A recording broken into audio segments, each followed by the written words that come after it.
Welcome to Wine Country in Shorts. I'm Ralph DeAmicis. This is one of several segments that we're doing about the Mira Winery. It's a newer winery just south of Yountville in the Napa Valley. Well, I think it's like everything that is beautiful in life is nothing planned. It's great. And so I was the winemaker at Ralph Lahni DeAmicis Winery, and one of the jobs that you do as a winemaker is you get to travel around and to promote the wines, and you do winemaker dinners and tasting for sommeliers at restaurants. And I happened to be in Washington, D.C. doing one of these types of activities. And so after one of these events, I just wanted that last cold beer to just kind of wash everything down. Big meal, lots of wine. It's like, I just need a beer, wash it all down, then finish walking to my hotel. So on the way to my hotel, just popped into this place called the Off the Record Bar that, I knew really nothing about, but apparently it's a hangout for people. And I was talking to the bartender, and we were talking about math and science and golden ratios and how credit cards are in golden ratio and things like that. And as I was talking about that, Bear comes in and he sits next to me, and Bear, being a public relations guy, a communications guy, he's a talker, right? So he starts kind of interviewing me about, hey, what's your name? Where are you from? Blah, blah, blah. And I told him, well, my name's Gustavo. I'm a winemaker from Napa. He says, in all these years I've been doing this, I've never met a winemaker. That's the coolest thing I've ever heard of, your job.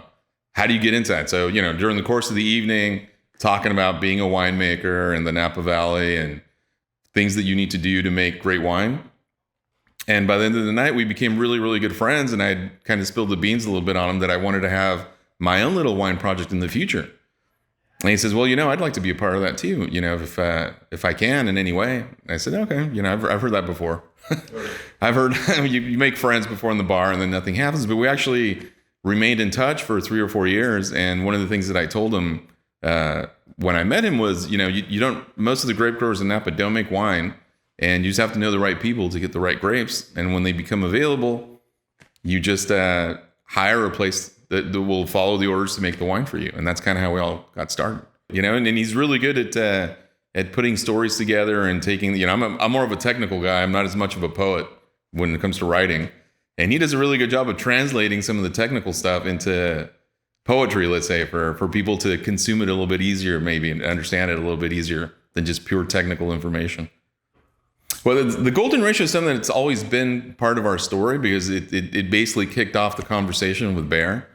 And I've always been fascinated. I love art and I love history and things like that, and math, of course. And we just thought if we ever got the chance to build our own winery, that maybe we'd sneak some of that in, not make it so obvious, because the golden ratio and the Fibonacci numbers are not something that stand out. They're just there, and if you look for it, you find it.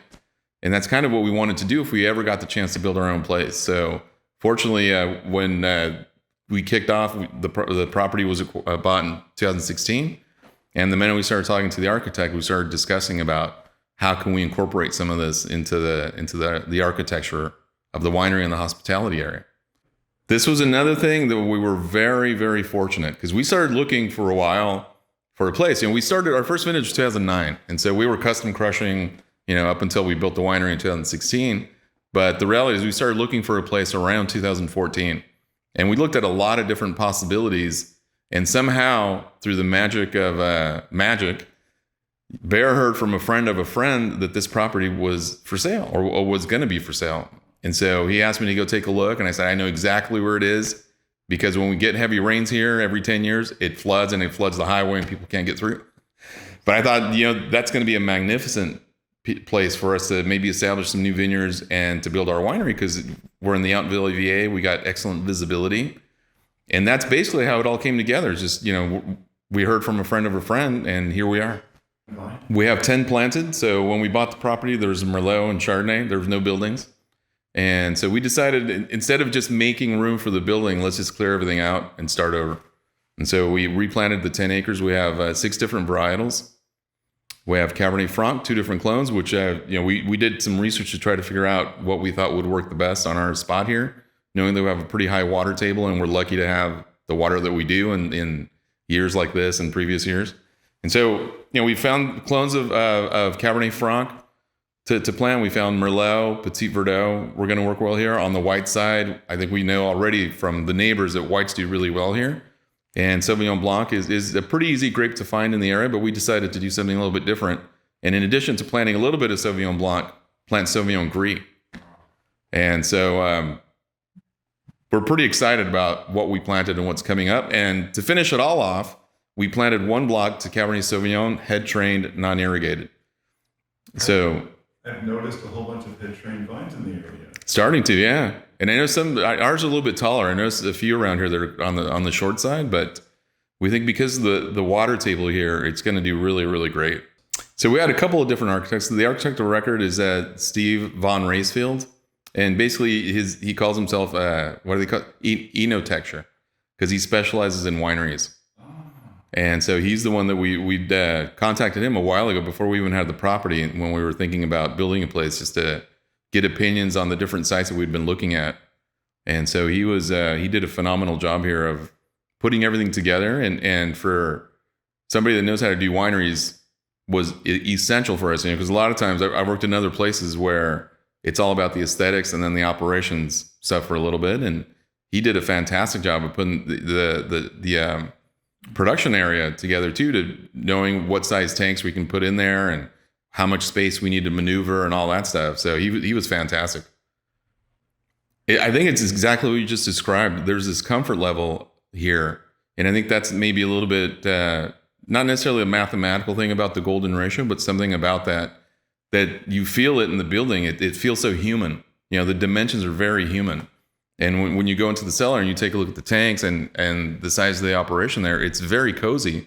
And then you come here and you have a seat and you have these incredible views of nature, and it just feels very, very human. You feel like you want to be here. And I think we have a problem leaving at the end of the day because it's so beautiful. And when this time of the year, when the sun is starting to set and the shadow of the building is giving a shade on the east side, it's very difficult to leave, especially if you're drinking a glass of wine. But we see that from the people that come visit as well. I'm looking at some of the comments and the reviews that we've gotten, and they just feel like this is such a cozy place to be. And one of the concerns was, were we going to have a lot of road noise? But you really don't hear it. Not at all. But this grounding that you speak of was very intentional. We wanted something for people to feel comfortable, like we're inviting them into our house. Well, his thing is like, we'll put it in where we can. We'll incorporate it where possible. And one of the really clever things that he did was when you do the walk around the building, you're going to find a golden spiral. It's basically the center of the property, or the center of the building area anyway. And from there, there's a spiral that starts and then it disappears. And then if you're observant, you'll see that it continues into the tasting room and then down the pathway out to the parking lot. There's a little line that continues down. And so you can see it from the air, but when you're here, it's like what I was talking about earlier, that it's present, but it's not in your face, this golden ratio. And so we've figured out ways to incorporate that in different areas. And one other area that kind of happened on its own was the production area, was the size of the tanks. And so I sized the tanks according, and in my math on my Excel spreadsheet, okay, I need tanks that can accommodate 3 tons of fruit, 5 tons of fruit, 8 tons of fruit. And it turns out 3, 5, and 8 are Fibonacci numbers. And we didn't really think about it until we were actually doing the first walkthrough. And I said, you know what, I'll be darned. 3, 5, and 8. And so one of the other things that grounded us too was we really wanted to feel of the area. And we very much took Yountville, since we're in the AVA, as an inspiration. The old buildings in Yountville, what are they? We have a fantastic view of the Veterans Home.